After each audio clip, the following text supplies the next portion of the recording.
It's interesting. Yesterday it is the beginning of the semester this week, and I had my first class meeting yesterday, and it was like I could barely get to sleep afterwards. Like after spending 2.5 hours with these brilliant, excited, emerging writers who are grounded and who want to use their writing to help people, that they're deeply invested in it. And I was just like, oh, I knew I liked teaching, but I think I really underestimated how much it grounds me in reality. Teaching does that for me too, or even just spending time with my kids. Yeah. Like it sounds so trite, but just spending time with young people who are aware of what is going on in the world, but don't yet have this sort of like nihilistic viewpoint that it cannot be solved. Mm-hmm.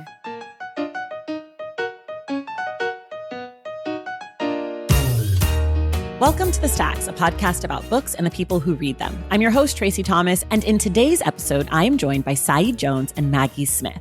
They're here to discuss their new book. It's called The People's Project: Poems, Essays, and Art for Looking Forward. This book is a curated collection from Maggie and Saeed that includes the work of 27 writers that creates a community in book format. The book is intended to be a space where we can come together and try to hold on to what is important in these trying times. Today, Maggie, Saeed, and I talk about how they came to make this collection, why they feel it's important, and I make them hand out a few superlatives to the pieces in this collection. The Stacks Book Club pick for September is The Lilac People by Milo Todd. We will be discussing the book on Wednesday, September 24th with Den Michelle Norris. Quick reminder, everything we talk about on each episode of The Stacks can be found in the link in the show notes. If you like this podcast and you want more bookish content and community, consider joining the Stacks Pack on Patreon and subscribing to my newsletter, Unstacked, on Substack.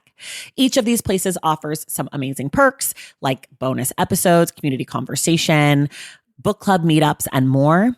If you're interested in supporting the show, if you're interested in getting a lot more bookish takes, go to tracythomas.substack.com to join the newsletter and patreon.com/thestacks to check out the Stacks Pack.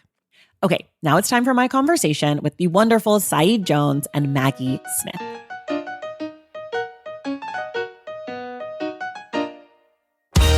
Okay, everybody.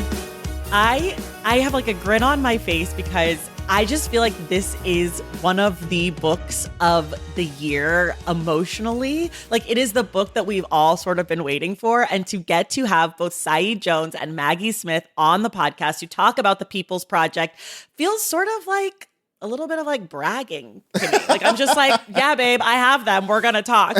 So both of you, welcome to the Stacks. Hi. Oh my goodness. Thanks for having us. I'm so excited. I mean, Saeed's been here a few times. Yeah. Mm-hmm. Maggie, you're a Stacks virgin, but you're going to pop that cherry, girl. It's a little early in the day. I'm here for it. I'm here for it, Tracy. It's like my worlds colliding. Tracy has become such a great friend over the years via the podcast, and I always see her when I'm in LA. And of course, Maggie is like my dear friend. So it's funny. I was like one of those like, oh, okay, we're doing an interview, wake up, Saeed. And then I was like, oh, it's Tracy. Okay. We're hanging with friends. We're hanging with friends. We're good. We're hanging with friends. And I've read both of your other work. So it's also kind of fun to get to come to this like project together, and I know you all are friends, but to think of you all now as collaborators is really exciting. And before we even get to that, will one of you do the honors of sort of 30 seconds or so telling us what the People's Project is? Maybe it makes sense to start really quickly with just the genesis. Sure. Which is the book really came about organically as a series of conversations via phone, text, and voice memo that Saeed and I were having like leading up to the election last year and in the immediate aftermath of the election, and really just trying to sort out like, okay, so what now? How do we move forward through this time, and what do we do? And so actually our shared editor, Jenny Shu at Washington Square Press, after seeing some of our conversation unfold on the internet, said, I think there's a book here. I think this is a bigger conversation than just the conversation between the two of you. Like, why don't we widen this? Mm-hmm. Am I remembering this correctly, Saeed? Absolutely. Yeah, I have, I had just moved to Cambridge in last September. And so, yeah, in those months, I think part of it was, the rhythm of living in a new place. And so, you're checking in on your friends, in my case, back in Columbus where Maggie still lives. Yeah, I missed you. Yeah, we missed each. You left me in a red state. Yeah, I was like, "Ooh, girl." Gotta go. So I was texting and we were just in touch anyway. But yeah, I remember it went from just like, "Oh, I miss you," and "Oh, I wish we were at Harvest having pizza and our favorite cocktails," and then I just have these memories of walking back and forth between my apartment and campus, and the texts and the voice memos started getting more and more earnest. Like it was just like, what's the plan? What are we going to do? I remember, for example, after the election, and everyone goes through this in the United States every election year, Thanksgiving comes barreling at you. Mm-hmm. And, given, you're kind of like, okay, so what do I want to do? Am I going to do this business as usual? Do I even want to see people who voted against my life, against my children's futures, and so it just, there was so much energy, and I know we all had it. And Jenny Shu is such a joy to work with. How fortunate we are just to have an editor we trust and who, is observant, because we kind of had our heads down. Yeah. And she was like, I think this is a project. This is a project. That's where it started. I'm such a fan of Jenny's. I did not know Jenny by name, but I discovered that Jenny is the editor of all my faves. Yeah. And now I know Jenny by name because that's how it happens for me with editors. Once I sort of am like, oh, I'm noticing a trend and I'm reading the acknowledgments and I track it. And I'm like, because she does Tiana Clark also. That's right. Absolutely. Yeah, who also did the show this year. Mm-hmm. I'm like, all the poets who have come on are by way of Jenny. So shout out to Jenny. Yeah. But okay, so let me go back. Now we have the origin. Right. What is this? What is this book that people are, what is this project? Well, we call it a community in book form. It is an anthology featuring 27 writers, poets. We have some graphic artists as well. We sent them some prompts when we realized we wanted to do this book. And generally it was, in a moment like this, and really the era, because we started thinking this isn't just about the election. This isn't just about Project 2025. Let's think like the next 50 years. And so we asked writers, what is some wisdom that you're drawing from? It can come from your ancestors. It can come from your own experiences. It can come from maybe an exchange, like Maggie and I'm thinking of like Eula Biss. It's like, she's like, everyone should have a friend that studies fascism, like what are you drawing from to move forward? And that was it. And then we just started reaching out and people just said, yes, I can do it, or no. Fortunately, almost everyone we asked said yes. Yeah. And they had 6 weeks. And they didn't tell us what they were going to write. So we kind of, it really was like, and Maggie and I talked about this so much. It was like, we just reached out to writers and artists that we would reach out to anyway. Right. That we would say, can we go to dinner, girl? We gotta figure this out, and that's how the book came together. Are the people who are in here, are they collectively your friends, or are they, some of them are like Saeed's people and some of them are Maggie's people and some are both?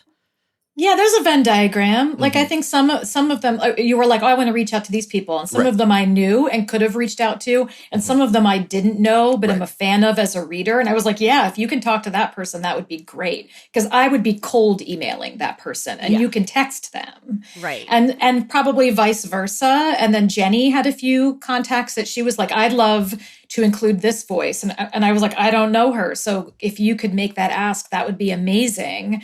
And so between the three of us and a Google Doc, we just kind of thought like, whose voices do we need to hear from right now? Like who else would I love to have on a group chat? Just like to tell me something that's going to make today or this week or this month or like the next 30 minutes slightly more bearable.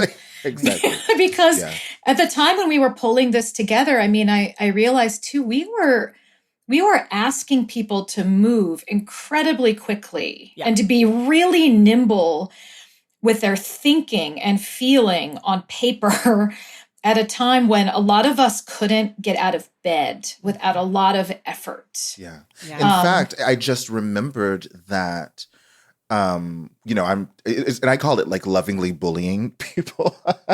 Like You're from good my at time that. as a culture editor, I'm just like, Marlon, you're going to do this, right? You know, right? But at the time I was in Bennington, Vermont, when we were first reaching out to possible contributors. And, it was when you and I had our conversation about Toni Morrison. Oh, yes. And her thoughts on the philosophy of goodness, which we did because we wanted it to come out the day of the inauguration, right? Like, so again, I mean, there's real synergy here. I mean, it's really, this book was really birthed out of just how we were living, that sense of, I know that if I just stand here and take it on my own, I'm not going to last for very long. You know, and, you know, the three of us, we are smart people, smart, deeply empathetic, deeply read people. But I think it's fair to say in the last few years, it's become very common to feel like, I don't know enough. All the wisdom that I have been using to get me to this point in my life, I got to call in some new reserves, you know? And so I think that's just a pretty shared feeling right now. Oh, 100%. Like, where are the resources that I just do not have? And I know they're out there, and they might be just 2 steps away or 2 people away from me. Yeah. Yeah. Okay. I want to say a few things. One is thank you for including me as a smart person. Like the two of you, like truly an honor. You are. I mean, I'll take it, but like, also, if anyone's listening and is like, maybe I wouldn't include her there, you're also right. For people who are at home who have not read the book yet, I'm just going to do a quick perusal of some of the people who appear as contributors who are also friends of this podcast. Because when I saw the list, I was like, oh, I know them. So Alexander Chee, we did his book for book club. Obviously, we talked about Tiana Clark, Kiese Lehman, Ashley C. Ford. I'm just quickly looking through. But so many, Hala, Saeed, Mira Jacob, Imani Perry. I mean, it's a who's who of the Stacks community, but also it now has become a list of who do I need to have on the podcast. Yes. After reading the book, I'm like, okay, let me just move this to the Post-it that's like potential guests for the next year. So thank you for that. And I think, Saeed, to your point that you were making about like kind of feeling like I can't do this alone, or that I only have so much that I have and I need more. The way that your introduction ends is no way forward but through, together, as it should be. Yes. And I just feel like if that's not sort of the heart and soul of this piece, I don't know what is. And it immediately goes into an essay from Alexander Chee that is so good. It's so good. We literally talk about it every day. Every day. I'm just like, I can't get through the last 2 paragraphs of that essay ever without just openly weeping. It doesn't matter what I'm doing. I just didn't know that you could do that. Like, I just didn't know that was possible. And it's like 2 pages long. It's nothing. I mean, it's like 5 words. And you're like, wait, it's what? It's barely 2 pages. It's barely 2 pages. And I mean, I will be really frank with the audience because I think that my listeners know me.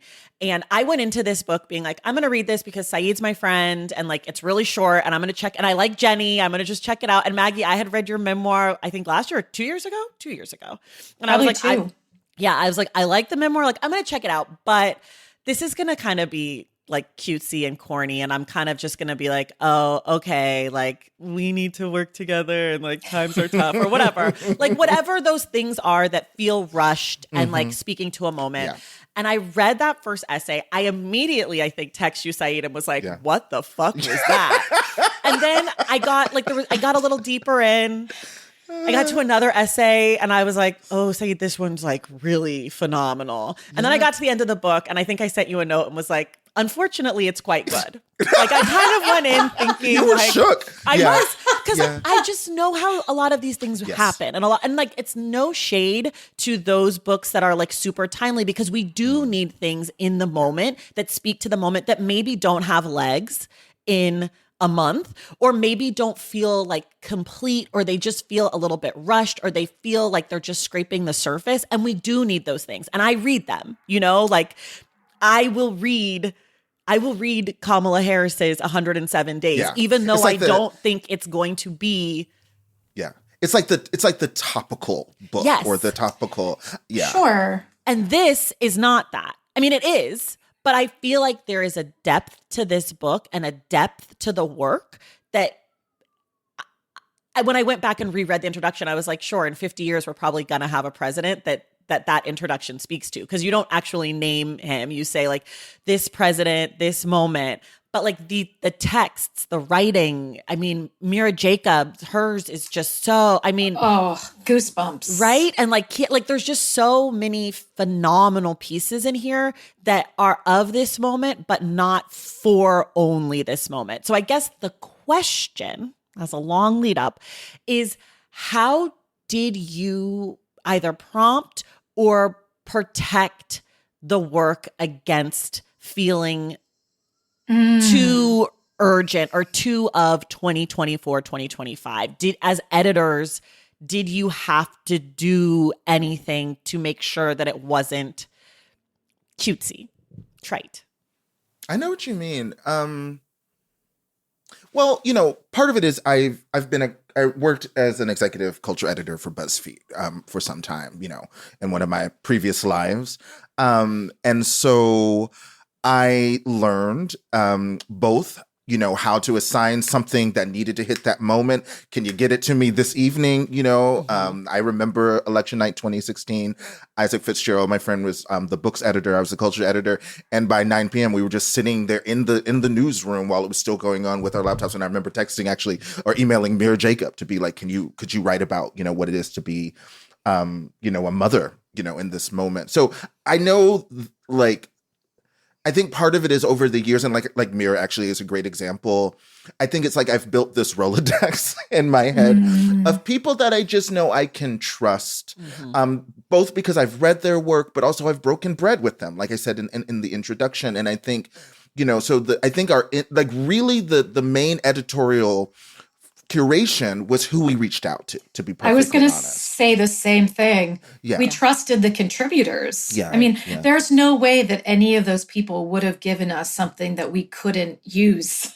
Yeah. And almost as is, because that's the level that they're writing and thinking at. So I think even just coming up on that Google Doc with the list of people we wanted to hear from, I mean, it's sort of naive, but I kind of felt like, well, it can't be bad. Yeah, right. Because no one is like, these are amazing writers. Like, I want to read this book. Right. Forget if my name was on the cover. I would want to read this book. Yeah. Always. Yeah.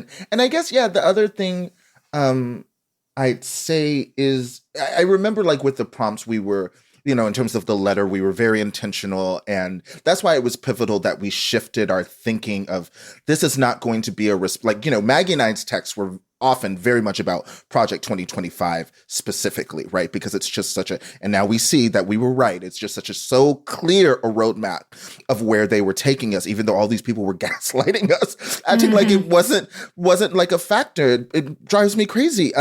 But by the time we wrote to the contributors, we kind of took, like you said, like we didn't mention Trump, we didn't mention Project 2025. We mentioned specifically like this moment, but 50 years ahead. So I think that did help. But I will admit, I was like, this is going to be good because we've reached out to talented artists and these people do not, Amani Perry has never half-assed. Right. She's never written a bad, a writing project. I'm sure the post-its she put in her kids' lunch were like the greatest mom notes in the history of her post-its. Life. Yeah. You know what I mean? Like Kiese Layman, never half steps.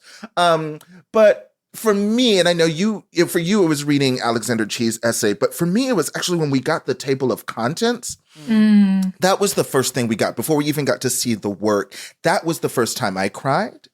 And I just, because you can see the range of, you're like, whoa, they're hitting it. And they were prescient. I mean, Kiese Layman wrote that piece about children's programming. That was written in January. It was well before they were talking about PBS and all of that. Right. That actually was not a part of the conversation, So, and so that was when I realized, I was like, this is going to be nice and this will be good. I don't do anything, like I said, we don't have step.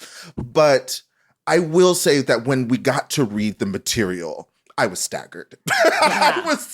It like transitioned into something else. Yeah. I feel like you posted I know exactly where I was when you posted the table of contents. I was in Lake Tahoe at Reno. I was going into a Wendy's with a friend of the podcast, Sarah Hildreth, because we had just done like a retreat in Tahoe. Right. We were getting ready to get on the airplane, and you posted it, and I was like, holy shit. Sarah. I was like, it's going to be better than I thought. Okay. Yeah. I sort of, whatever, but whoa.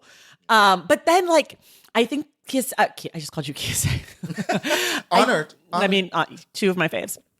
I think, for me, as I was reading this, the Alexander Chi one, as I said, was amazing. But I think what really like impacted me was there were writers who I'd never heard of or didn't know at all who had pieces that I was just like, yes, please. I think I hope I'm saying this right. Caritha Mitchell. Yes. Oh, yes. Yeah. The She's Know amazing. Your Place aggression. Yeah, that is so useful. And I text you Caritha, after that one. Yeah. It's you read that, particularly as a Black woman, and you're like, oh, I've been waiting for this language. And again, Caritha, we met because she was a neighbor of ours in Columbus. That's right. And a mutual friend put us in touch. And I'm so, I remember we met the first time I met her for pizza. That's how I met this person. And now she actually lives here in Boston. She teaches at Boston University. So, I mean, quite literally, these are just people I would have gone to Caritha and, you see the New York Times headline about more than 300,000 Black women, losing their jobs. And it's like, know your place aggression. It's right there.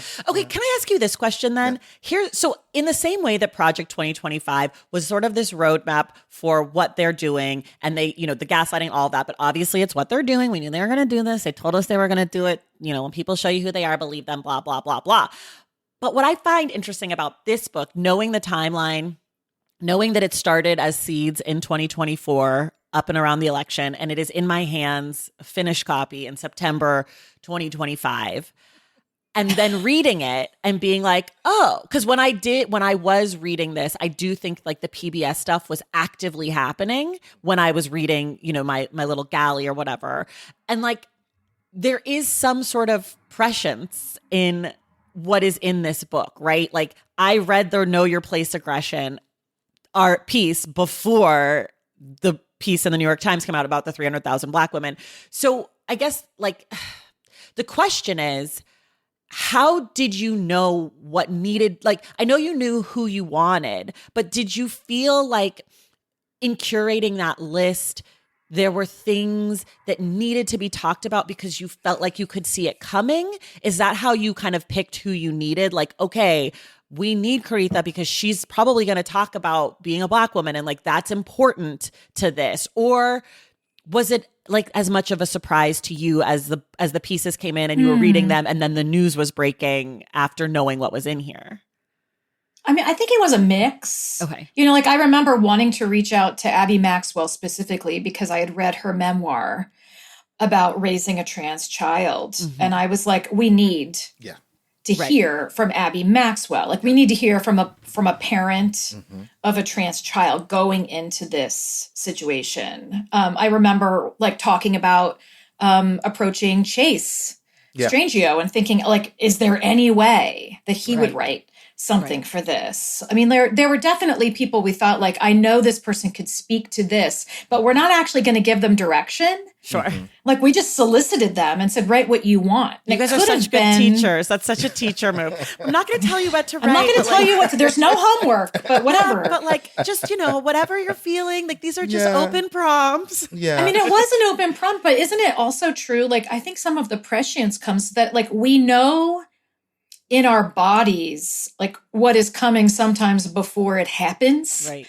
Like you can sort of like get the temperature read on where a thing is going and what might be coming next. And especially if you're going to be one of those people who's particularly affected by that shift. And I feel like we were all kind of in different ways getting those kind of like temperature reads. Yes. Right. And it's been really interesting to see the material that came in because we did not direct the content at all. Right. And people really chose things that were like the hottest, I think, to them. Yeah. I mean, I think also like part of it is Saeed, I know you and I are both this. I don't know this about you or not, Maggie, but like a lot of this is also just the history.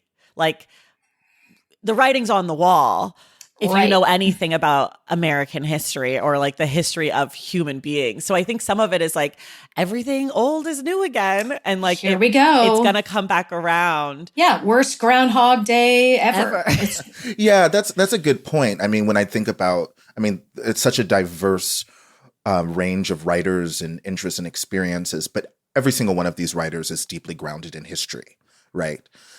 Joy Harjo, you know what I mean? Like every single person, again, to think of like someone like Kiese, the history of the state of Mississippi is just such a huge part of his personal canon. So in a way, it was just kind of like inviting people to a dinner party and they're going to vibe. Yeah. But the other thing I would say is this isn't day one for us with Trump. And so to your earlier point about like the trite book, and this actually did come up, I will say, I think the sales team at one point was like, can we put resistance on the cover? And we said, and I was like in a car and I was like, absolutely not. I think we may have back channeled about that. Immediately, no. Because and this happens in different, for different reasons, different eras. But I know where we were talking about that kind of topical art. And this was true for books, for the staged readings I went to in 2017 where you were just like, oh my God. Remember there was like a production of Julius Caesar where they like made Caesar look like Trump, like so that kind of hashtag welcome to the resistance, a lot of that type of topical art was because in 2017 we were stunned. The average person was just fully, blasted out of, expectations. But now this is different. This was what is I interviewed Amani about the Black and Blues, her beautiful new book, a finalist for the Kirkus Prize, rightfully so.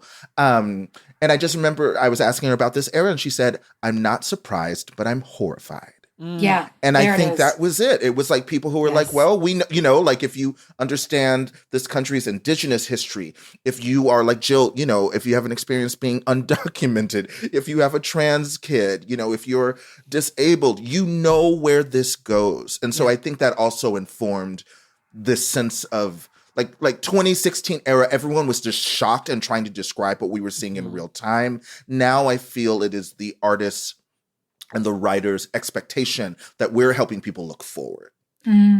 Okay, we have to take a quick break, but I want to talk about surprise a little bit when we come back.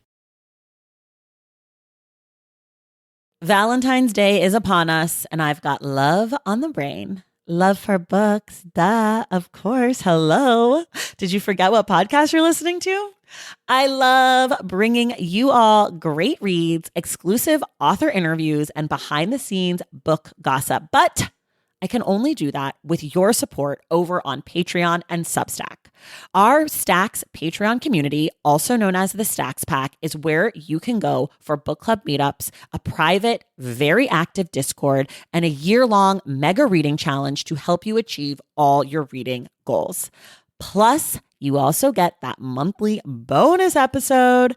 Now, over on the Substack, you can subscribe to my newsletter, Unstacked, where I keep the book conversations going. I also give you a healthy dose of sports and pop culture, definitely some hot takes happening over there. And again, that bonus episode. If you don't have a few dollars to spare, don't worry. There are free options on the Substack and the Patreon to get you a little extra Stacks magic. Making this podcast is a total team effort, and by supporting my Patreon and my Substack, you allow me to support my amazing team that makes the show possible every single week. So if you or your friends are looking to meet other book lovers and support this indie podcast, come hang out with me on Patreon, Substack, or both. I would love to have you. And since we're talking about love, you can gift subscriptions to the Patreon and the Substack for that special reader in your life. For the Stacks Pack, head to patreon.com/thestacks. And for the newsletter, head to tracythomas.substack.com. And also, there are links to both in the show notes. Okay, see you in the Stacks. Okay, we're back. I'm just asking you two because you're both smart, wonderful people, and I have you here and you have to answer my questions for the next 30 minutes. But one of the things I think, Saeed, maybe we talked about this when we did the goodness conversation. I can't remember, but I have talked about this before. There is this performance, I think, of people who feel like saying that you are surprised about something is somehow maybe embarrassing, or that like you are therefore not paying attention or naive or something like that. And I feel like it really started popping off as like this thing that people would be like, well, I'm not surprised. Right. Or I don't know why you're surprised. Yeah, I don't know why you're. And I feel like in like 2020 with all the Black Lives Matter stuff, it sort of became this refrain like, well, I'm not surprised by this, but like as if like I know everything. And I'm just wondering what you all make of that. And to me, maybe I am naive. I'm always surprised. I'm always surprised that knowing what we know and knowing how history works, that we still are repeating things and we still are doing things. And I don't feel shame about being surprised. And maybe part of it is what Imani said is like, maybe I'm conflating surprise and horror or surprise and terror, or just this idea of surprise as like, this is happening and it's taking me off guard as opposed to not seeing it. But I feel like I can be both surprised and also have seen it coming. And so I'm wondering sort of how you guys think about the surprise of some of the horror and terror of our lives in the world. I mean, doesn't horrified necessarily assume surprise? There has to be shock. Like a jump, like a jump scare right. is not a jump scare without the jump. And I don't think you cannot be horrified by something if you saw it coming. You just can't. You can be disappointed. Right. Disgusted. You can be let down, disgusted, frustrated, angry. You can feel a lot of negative things, but I feel like horrified in itself includes the feeling of like, are you kidding me? We should have known better. Like, didn't we learn our lesson about this? How are we back in this like loop again? I mean, I'm not ashamed of being horrified, I guess. Like once I don't want to numb out to the point where everything just feels like, yeah, here we go again. Because then what? Yeah. Like, I mean, one, I think, of the three of us, I think I'm the most chronically online. I'll admit it. It's I don't know. Something I think just barely. I think it's narrow, it's but close. Yeah, I'm living there. And the reason I say that is I find that I don't know why you're surprised response. You share a news story or you find this, 300,000 Black women. Well, of course. To me, that is a specifically internet posture. Yes. Because it's people who aren't in dialogue. They're not in conversation. They're performing. They're trying to profound you. And so it's not really a conversation. You would never, like if, again, I'm thinking, could you imagine, when Maggie, is like, after the election and thinking about what this means for example, reproductive justice, if I'd been like, well, I don't know why you're surprised, like, oh my God, it totally, you would never say that. So that's one thing. And then the other thing is I am horrified. I am surprised because like, yeah, it's, it would be scary to get to the point where I don't, like I was thinking, I'm reading Nemwali's forthcoming book about Toni Morrison, and she points out that in Morrison's philosophy in the novels, it's disinterested. Like the disinterested is when people get, like Charlie is disinterested and that's when he rapes his daughter. Sula's disinterested and that's where she watches her mother burn alive and doesn't even attempt to help. Like for Morrison, that is like the true evil. Right. And so, yeah. And then the other thing is, I think I used to think the word disappointed was like, I don't know, like a limp, weak feeling. But I think when you're describing those moments of like, you see like that, I mean, I haven't stopped thinking about it since that New York Times story. 319,000 Black women have lost their jobs in a 5-month period. And during the same period, 365,000 white men gained jobs. Right. Huh. It's just, it's a staggering statistic when you think about those two and what it all means and why. And so for me, it's profound disappointment. Yeah. Because we know the history, we understand, the systemic inequities. We understand Black women are the last to get in, the first to get shoved out. But there's just something about, alligator Alcatraz. Yeah. Oh my God. It's just, you see that and it's just like a profound, it makes me think, because we're talking about Morrison, at the end of Sula, where she just circles and circles of sorrow. That's what I think people are expressing. It's not naivete. It's just like, there's always another basement in hell. I didn't think we were going to get here. Right. Right. I think I have the surprise that I know better and still am surprised about what's happening what's happening in Gaza. Yeah, to me, that's the one where I'm just like, I am horrified and I am genuinely surprised. Like when I see these news stories about these journalists and like Israel says it was a Hamas camera, I'm genuinely like, how could you say something like how are we letting this be said? But I think to your point about disappointment, and I do think we talked about this, Saeed, is that part of like the election conversation, and again, this might be a chronically online thing, but I think it's also a response to 2016, is that people are preemptively disappointed or preemptively deciding this is not possible and there's no hope because they don't want to be disappointed later. And I'm like, no, babe, you got to lean into the hope, because if you're right and this all blows up in everyone's faces, you might as well have believed in something for 30 minutes before you're depressed. Like, what do you get out of being right about something terrible?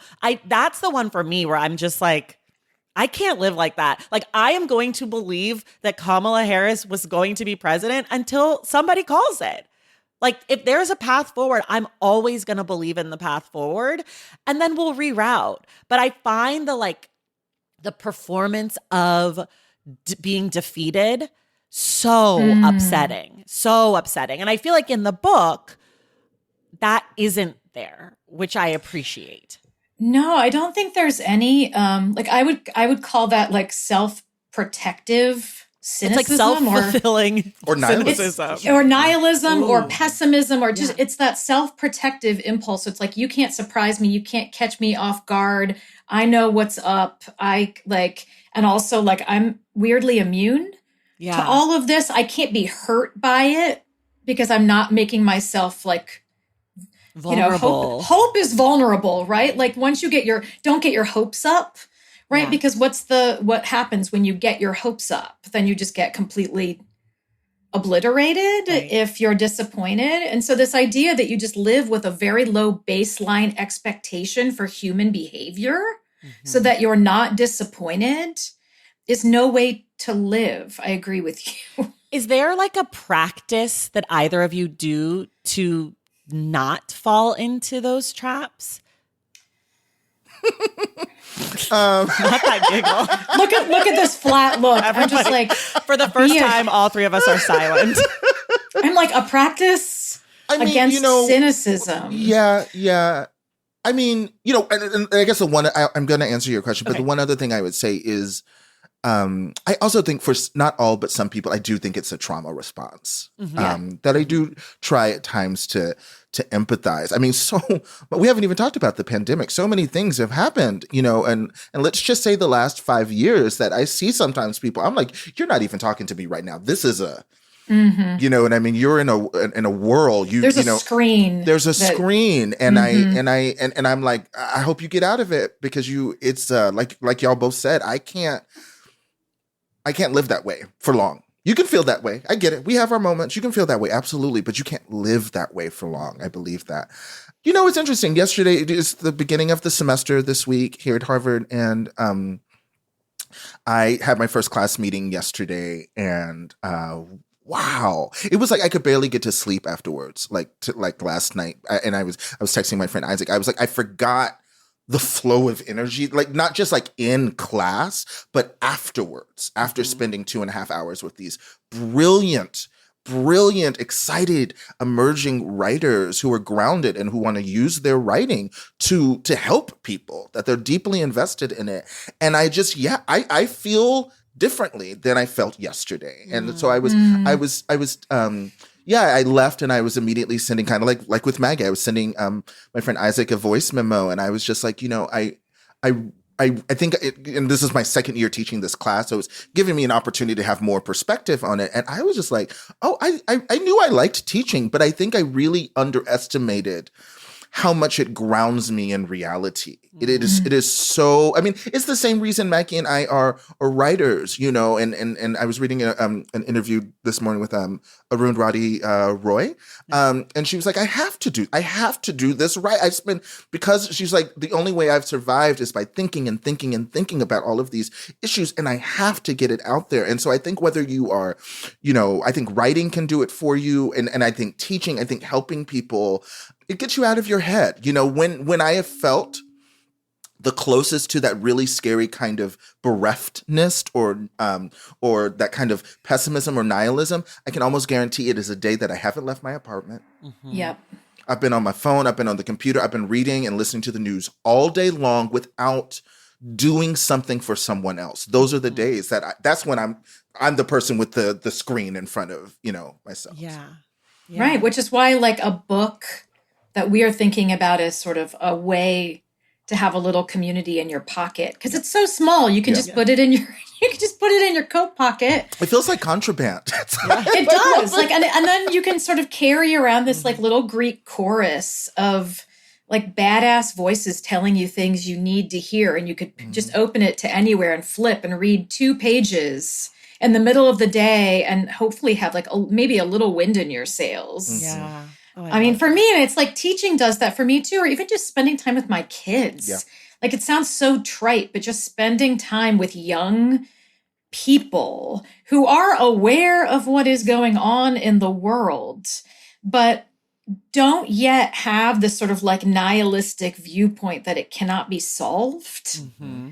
Yeah, it's like, I mean, you know, we're in a group text with our editor Jenny Shu for the book, and Maggie's son Rhett kicked the first goal of his soccer game yesterday, and she said he immediately ran off the field to come give her a hug. Aww. And she's like sending us pictures, and I just, you know, I'm not a parent, so but you that said, is my nephew. I'm like, that is my nephew, baby. And I think, yeah, it's I get emotional because, you know, like I said, the 3 of us, like we are in many ways well equipped for this life, you know, and I think a lot about, you know, and how else do I say, because I know what I was sent here to do, you know, and I'm doing it, and I'm as horrified and disappointed. I am equipped, and I have legions of sisters and fam that I can reach out to in those moments. But I think about kids, and kids are smart.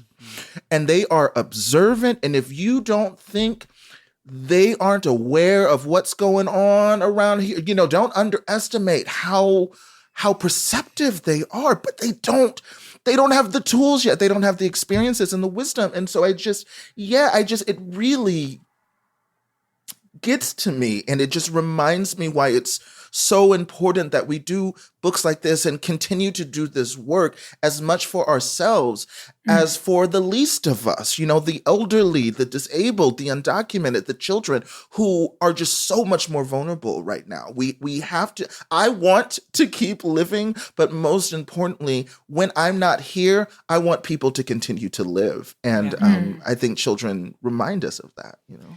I mean, I feel like I have a lot of teachers who listen and librarians, and I do feel like this is something that should be in schools, maybe not taught in schools, but like, you know, they give you books at the beginning of the school year. It's like, just take this and like play with this all year, because I do think so many young people are lucky to have families that care about and foster their abilities to critically think and to feel protected in the world, but also so many children do not.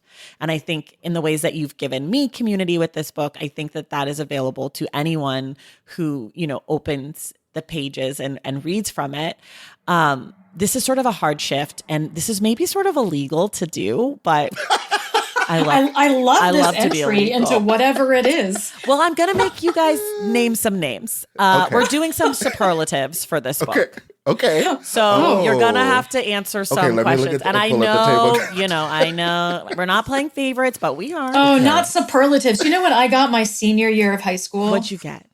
dreamiest eyes. Okay, but you do have And dreamy I was You do have dreamy eyes. so annoyed because I was like, but there was like a most unique and like a funny one, like humorous. And I was I like, got nothing most to do dramatic with male. I got drama queen. But can I tell you why I was mad? Because I didn't get most talented, which I thought wanted was most disrespectful. fashionable. But That's I what also I was in really the running for aspiring best physique, and I didn't get that. Oh. And I would have liked that because at one point I could have been like, I was hot. Honestly, I got though, second I'm place. sorry. Runner-up best physique is still pretty good. That's Pretty good, but it's I not was in not the in the yearbook. runner. I was not in the running for that. Like, it was not going to happen for me. But like, I don't care about high school at all. Like, not a big deal. Never Yeah, we're think about totally it. over it. Totally We're totally over it. We're Don't have any super over complex. it. Yeah, No, it's that's why we're fine. doing superlatives, because who cares about high school? Because who cares? Okay, my first Okay. superlative is most tear jerking. Alexander Chi. Alexander Chi. Okay, I keep meaning to print out the end of that essay, and I literally want to put it above my desk. It's just so moving. Even the title, anyway. Yeah. Okay, most surprising. You know, Marlon's piece really surprised me. Like, I was like, I didn't know we were going to talk about clothes. Yeah. Like, the topic surprised me. Like, I mean, I knew whatever he sent was going to be genius and like elegant as hell, because he is. But like that surprised me, and it surprised me what my emotional Response to it was. Yeah. So that Marlon's piece did not surprise me because Okay. You're not surprised. I don't know why you're surprised. Surprised. He's another friend that I'm texting with all day, and I've known for years at this point. And I just got to see him a couple of weeks ago. He used to be a creative director. I don't know if you knew that. And he's always talking about the visual. Like he's an artist. Like he's painting and drawing in his apartment. His office is so cool, seeing the like sketches and everything. So he's always thinking about the visual. So I didn't know exactly how he was going to approach it, but I felt that it was going to be some aspect of the design of this moment. So that didn't surprise me. I think for me, it's Sam Sax's poem. It feels like he invented a new form. You know, it feels like the first time I read like Jericho Brown's Duplex, and I was like, oh my gosh. And now you see so many people, you know, doing their own duplexes. I want to write my own, you know, scores like him. So that was just, I was like, like you said, it's like, it was just so fun to invite these people to the party, you know, the dinner party of this book. And I was like, oh, girl, I didn't know you could cook that. That's incredible. Yeah. You know, thank you, you know. I love that. What about most likely to return to over and over? That's hard. This is hard. Oh, my God. That is really hard. You know, the one that I found myself rereading, though, is Eula's. The fascist rereading- friend one? Yeah. I have that was been definitely one that rereading came to that. mind. Just to like spend more time inside of it and to learn from it, but also to see how it moves. That's been one that I've been going back to. Oh, gosh. Eula would definitely be one of those for me. But I think I'd say Jason Bryan Silverstein's The look ahead, healthcare. look back about healthcare. I mean, you know, I teach in the medical school. I'm thinking, and again, it kind of what you were talking about, surprise. You know, I'm often teaching and working with people who are already working in healthcare or want to, and I'm learning so much, and I'm just constantly shook, you know, about how it all follows through. I remember, like, you know, and it'll be just like, in passing, we were like walking across the medical school campus, and he pointed to one of the hospital buildings, and he said, Saeed, there are like 65 radiologists or something like that who work on that floor of this hospital. And that is more, and I can't remember the exact country. It was a West African country. He was like, that is more that are in the entire country. You know, and in fact, I think he said it was Sierra Leone. It was like, there was one. You know, and I was like, radiologists, like, to get x-ray, like, you know, like such a basic and fundamental aspect of healthcare. And I'd never thought about, like the equity in that way. Health equity is also like literally what's available to you. Not even, can you pay for it? Do you have the insurance? Is there someone in your country who can give you x-rays right now? Whoa. You know, so that I keep going back to it because I think it's only going to become more important. I have two more. This one I think is the hardest. Oh God. Just today, just as of today, Okay. favorite. Oh, not a chance. That's illegal. I thought it might be illegal. I thought I'd try it. Oh God. I think I'll say Chase Jangio's essay.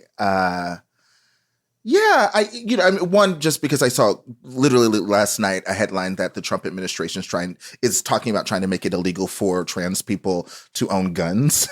Yeah, just like, give me a break. That's what I mean. Like that sense of but not white men. Like disappointment. You know, like that you're just like, what? Like that's literally surprising to me. Yeah, that is shocking. That's the depths of the depravity and the hatred. It's just like, I didn't even know y'all had it in you. Is how I feel. But it's rereading it recently. Just really, it's been on my mind a great deal. Brandon Tina and Matthew Shepard were both killed within a couple of years of each other, and I remember. I certainly remember Boys Don't Cry the movie, which I can never watch again. But the way he brings all of that together and the simplicity of a haircut. It both felt, and this is the thing, it's like, we're reading this book against our bridges of distance. Maggie Smith is a white mother living in the Midwest. I'm a Black gay man living on the East Coast. We care about each other, but we're also very different. And Trace is a very different person living a very different lives as a trans man, as a lawyer. I think he's a parent as well. But I felt it. I was like, there's so much here that I get. And of course it's a cliche, but this book, I think, because the soulfulness that each writer brings is the same, so even if, you're like, I'm not undocumented, I have no idea what that's like, or I'm not disabled, I have the soul is there, and it feels like it meets you right where you are, Okay, here's the last one. Maggie, you do have to answer this one. It's not that hard. Okay. Oh, yeah, you punted. Yeah, I don't let her punt because it's her first time here. But if you try it again with me, Maggie, dead to me. You're done. You've been dead nice. To me. One of the reasons I always love and fear listening to Tracy is, and why I love coming on the show, she will talk about books she does not like. She will do, I think so much of we're in this a desert isn't a participation trophy show. We're in a desert of real criticism in this country in this moment right now. Everything's just fawning. So I know you go there, but you've been very nice. Well, I really like the book. If I didn't like it, I'd be talking about it in a different way. That's true. I always say my job is to my listeners. And the most important relationship for me is that my listeners trust me and that they believe me and that they know when I say certain words or when I talk about certain things, they can read between the lines. And so, I really like this book, so it was easy for me. But here's the last one. And I think this one's really easy. If you could have added one person and they would have said yes, or even if you don't know them, who is the one person you would love to have had a piece in here from? Oh, I know. Who did we ask to do it, but she wasn't allowed? Oh, yeah. Justice Ketanji Jackson Brown. Oh. She sent us her or someone in her office sent a very nice rejection because ethically she couldn't. But we asked her, would you be interested in writing the introduction? That would have been incredible. That would have been. Can I tell you who mine is? And I'm sure you probably we should have published her rejection note because even that was it really was I felt like the subtext was we were reading between the lines. Many of these other justices are doing wildly unethical shit, right, but not me. She was also like, I just got here, so I need to play along. I'm gonna keep it cute. Yeah. Mine, and my guess is that you probably reached out to this person, but mine, as with everything that happens in the world, I am always wanting to hear from Tressie McMillan Cottom. Oh, yes. Absolutely. She is always the voice that I am turning to. Whether it's I'm waiting for her to write about Kate Middleton's blonde hair. Right? Oh, yeah. I'm just like, oh, this happened? What is Tressie? My first thought when I saw the picture and it was like, what is Kate Tressie tries think? Out blonde hair. It's not like, oh, that's clearly a wig because this woman has cancer and she probably lost her hair. Right. It's literally, what does Tressie think about this choice of wig? Go to Instagram profile. I did go, and she was talking about male loneliness. Look at stories. her male loneliness. Amazing. It was incredible. She was like, we don't have a male loneliness epidemic. We have a male violence epidemic. Yes. And I'm like, I know that she has real work to do, but what I need is for her to have only voice memos to send to me at every turn. Like, I know you have a job, but could you also just be my personal person? Can you just talk teach to me? Yeah. Why is this? What does the data say? Can you sociology professor me for everything? I guess she should just have like instead of Cameo, you know, like just have basically like unfettered access on demand app. Drop in. Anywhere she goes, I'm willing to go. I guess the only person I add, and it was because literally I was reading a New York Times interview with her this morning. I'm looking forward to her new book, Arundhati Roy. I thought you were going to say Elizabeth Gilbert. No, see, that's the book I was afraid this book was going to be. Like, that is what I envisioned. I now feel like I have to read it. I'm scared. I'm not reading that book. because you read the excerpt? Yeah. I just, terrifying. I need to know. I feel like I need to have an opinion. Actually, Maggie, we're going to text afterward. We're going to get into this tea afterward. I was like, we're going to wait till the mic's off. Yeah, wait till the mic's off. Mine would be Arundhati Roy because, I was just reading, like, when she thinks about what's going on in the United States, she's thinking about it through the lens, and she's like, y'all are just now getting hit with the type of authoritarianism we've been dealing with in India for much longer. Yes. And so we're babies. Yeah. So again, like that sense of like, this isn't day one for me. I think that would have been a really interesting perspective to bring to the book. Because, America is still, we're a very young country, and we're, in many ways, we are green. And the thing about American exceptionalism, it functions in so many ways. And so there is, I know we talked about the surprise thing, and it's so interesting that it's become a real point of this conversation, but there is like an American sentiment because we nationally, are so isolationist and don't tend to think of ourselves as globally as we should. And so I think a lot of us are kind of looking around like, huh? What? How did this happen? But of course, that's why it's so great to have, Eula talking about the history of fascism in France, for example, and the resistance to it. And knowing about what's going on in countries like India, I think, again, it's terrifying to see the similarities, but she's also, in her essays and in her books, giving us a pathway. She's showing us how far we are down this track, and hopefully we can get off of it. That's an important perspective. Yeah. Okay. We're out of time. I didn't get to do snacks and spelling and whatever, but I have to do this last one, which is, if you could have one person, dead or alive, read this book, who would you want it to be? Langston Hughes. My father. T. Okay. That's a good answer. That's a really good answer. Everyone's got a good answer. Everyone wins. Okay. Thank you both so much for being here. Everyone listening, the book is so good. You can get it now wherever you get your books. It is called The People's Project. It's great. Thank you both so much for being here. And we will see you in the stacks.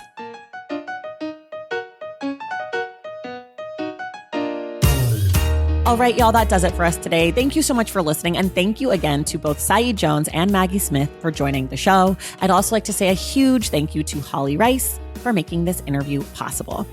Our September book club pick is The Lilac People by Milo Todd, and we will discuss the book on Wednesday, September 24th with Den Michelle Norris. If you love the show, if you want inside access to it, if you want some perks, head over to patreon.com/thestacks to join the Stacks Pack and subscribe to my newsletter at tracythomas.substack.com. Make sure you're subscribed to The Stacks wherever you listen to your podcasts. And if you're listening through Apple Podcasts or Spotify, leave us a rating and a review. For more from The Stacks, follow us on social media at The Stacks Pod on Instagram, Threads, and TikTok. And you can check out our website at thestackspodcast.com. Today's episode of The Stacks was edited by Christian Duenas with production assistance from Ikea Freelo. Our graphic designer is Robin McCrite, and our theme music is from Tigirigis. The Stacks is created and produced by me, Tracy Thomas.